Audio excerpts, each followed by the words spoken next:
guys, according to YouTube new regulations, I do just have to say at the beginning of this video that since this is going to be a sewing related or fashion related video, so it's not geared towards or for children specifically. Hi guys, I'm doing another unveiling of a replica piece that I made. This is a Christian Dior again. This is probably my favorite piece that I've ever made in my entire life. I just finished it recently, this year in 2020 while in quarantine. So yeah, let's dig right in. I think you guys are gonna like love this dress. Ready? She's so gorgeous. Gorgeous. I mean, can you believe it? Alright, so just give me a minute. I'm going to get her unpackaged all the way, and I'm going to put her on a mannequin and give you a little bit of backstory to the Miss Dior dress circa 1949 and where the name Miss Dior actually comes from. So stay tuned. This is the unwrapped Miss Dior replica version. On the mannequin, it does have a crinoline skirt underneath to give fullness here to the waist. Again, around this time, Christian, right after the war, was famous for doing the very, very tight waist and then a padded hip. A lot of people know too that Christian Dior loved flowers and garden. A lot of his creations were reminiscent of that, especially the Miss Dior. There's tons of photos of him like sketching on his garden, and he loved to play with his sisters in the gardens and things like that around all the nature. So the interesting story I found out, because I was kind of Googling where the name Miss Dior comes from, obviously is the perfume, some 70 years later.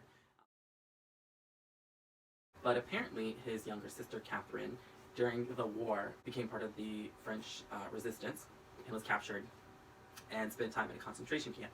So after the war, she got out, and so there was one day that he was working with his muse. Mitza Vicard was like one of his muses, and she was in the Atelier Maison, and they were talking about choosing the fragrance name because they had already like picked the fragrance. It was floral notes and things like that, just as he remembered growing up with his sister and playing in flowers and loving flowers and floral scents, and wanted it to represent love and happiness. So he's sitting down with his muse, and his sister unexpectedly walks in.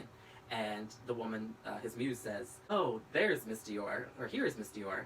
And into the story goes, like, he was like, "Oh, great, like, that's the name, like, we decided, like, that's what we're gonna call it, Miss Dior." So 70 years later, it's still the same name. Natalie Portman is now, like, the face of the scent more so, but it actually ties back to his sister, Catherine. That's where the name Miss Dior comes from.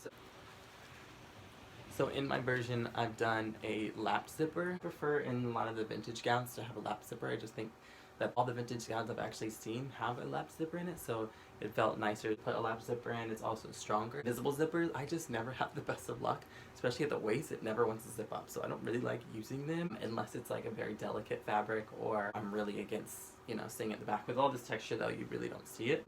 I'm just using this is a nude ribbon I had made for a previous project, but I think it actually looks really, really nicely tied around the waist. Just wanted to redress her without as large of a crinoline skirt as I had before, so I took some of that out. So you guys can see there's like a really nice swing and movement in the skirt now.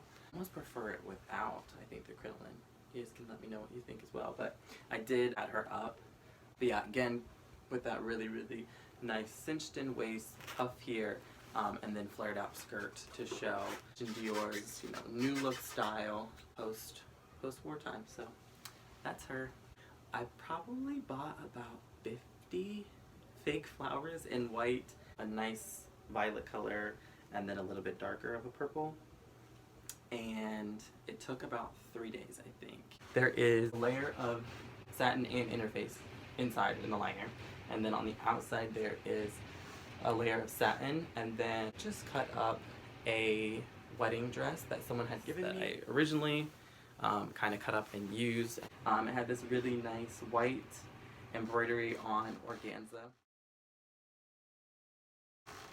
and it had this huge train, so I took the train off, and pretty much all of the train was able to make most of the dress. So I did top of the bodice as far as which pieces I used. The Vogue pattern 8849. So the back piece looks like this. And so I used that exactly as is, didn't do anything different to that. The side front looks like that, didn't do anything different to that. So that would be there, and the back would obviously be on the back.